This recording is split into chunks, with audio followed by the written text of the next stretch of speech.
see Fedor Gorst here, the highest seed in the event. Looks like he's going to lose the lag. Certainly wanted to win that Reyes Cup. Now, many times this week,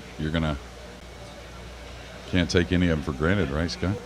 Yeah, you could say that again. Corridors of the mall. There's all kinds of shops around. Pretty big mall as well. Okay, yeah. Nice hit. 7 levels in this mall, from what I understand. And it was amazing how many he made across town, and nearly made another. Humidity, but decently comfortable. Yeah, it's a good sign. Just getting it down. I don't know about the position. Pink 4 is next. Yeah, initially when I saw him from across the room, that's who I thought it was. This is going to, maybe even don't need an angle really, but probably prefers a little bit. And Carl mentioned some big names, and none bigger than Efren Reyes that'll be playing later. Of course, Bustamante playing as well. Dennis Circulo, we saw that. Yeah, Marlon Manalo, somebody I haven't seen in forever as well. Oh, he's playing as well? Wow, that's great. That was the IPT, actually. Depends on how the tables are playing. He could just apply a little out across the 9 where his hand's at now.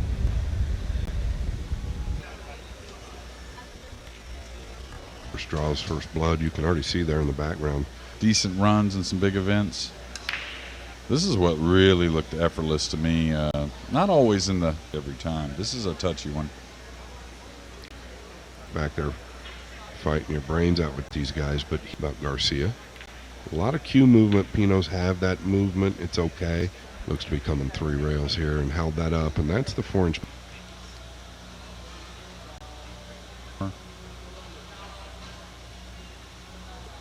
Grabbed pretty nicely. Caught a bad shirt foul last week here.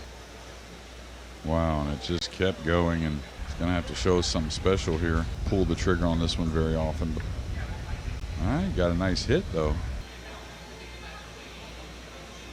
Can't hate that play, can you? Sometimes you can get this 3 in the side occasionally as well, but he's going to go long, I believe. But the spree with something kind of backdoorish here. I'm sure this man here is a veteran in the moving department. It's related to Santos. Looks a lot like him to me, Lance. But all right, he's going to give up the cut shot, and he was just in a tough spot. It can easily be missed. Gorst, probably the most still player on tour. There's just that many players? Last week, that there's well over 100, 800 Fargos. I'm trying to add some left spin. Wants to hit that side. Perfectly done. Rail being there, so sometimes you'll add. These tables just got set up yesterday. Looks like he's maybe just holding on a speed.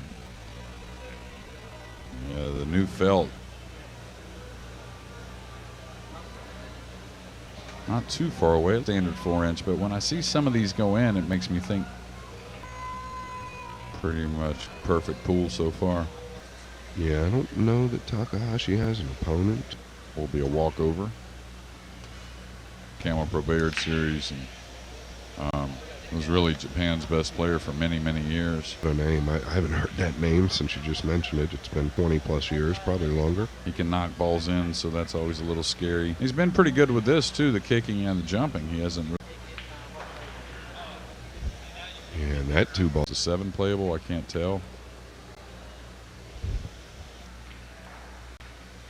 He really was trying to get separation, and that's the problem side, so he can handle distance on the 3.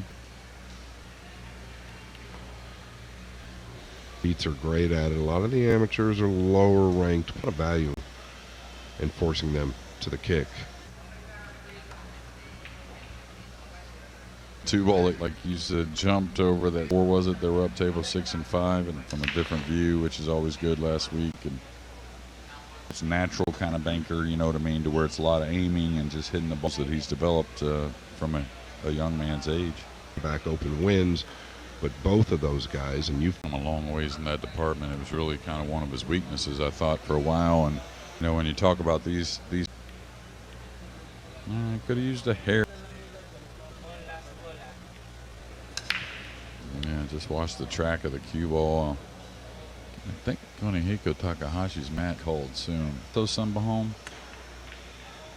The cue ball, his first real 2 semifinals in the afternoon session now.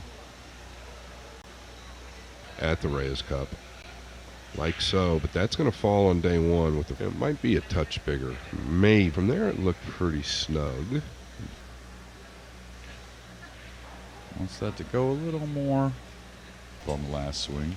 Oh, he just played the stun there, excuse me. Hit that well. So consistent. I there. Yeah, cue ball path is just you Get below it. maybe, I don't know. Oh, Yeah, big time stun.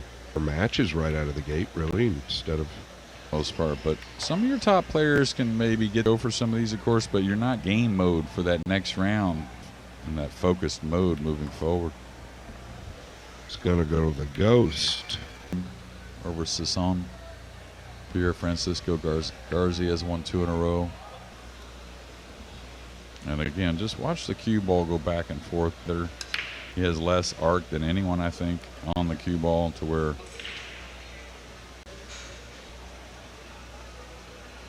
making the one easier.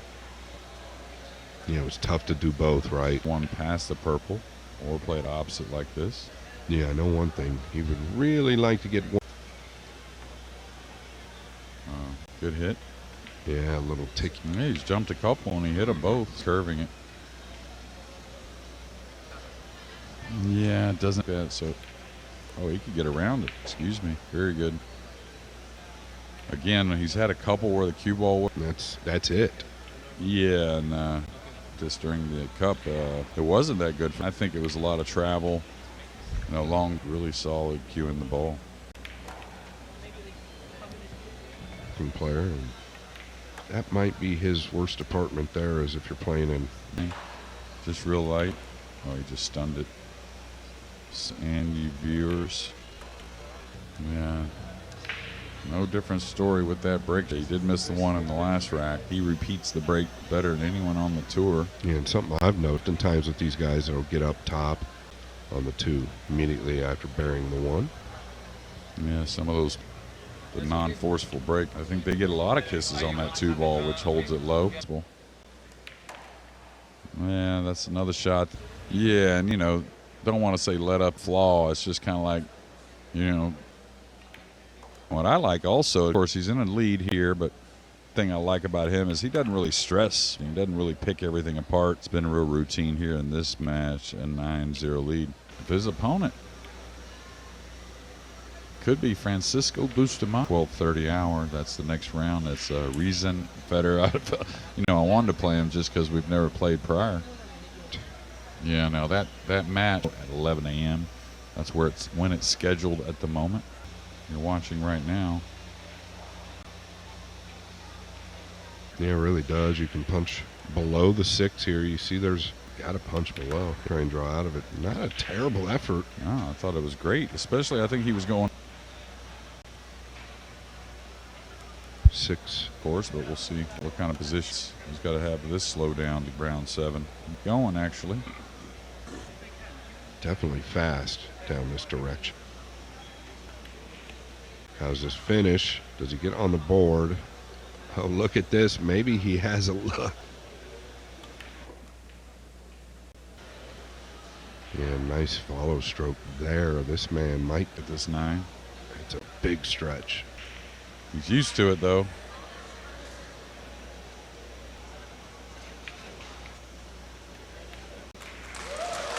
You hear it from the crowd, really happy. Something I like, JJ, is obviously you know it as well as everybody else, but even the people just going through the mall, it's come out 2 rails here. Definitely needs that. Real lightly. Yeah. Okay. The new felt. But he's going to have to talk to it a little bit. Overcut the ball to the pocket. I'd say probably have some speed on this.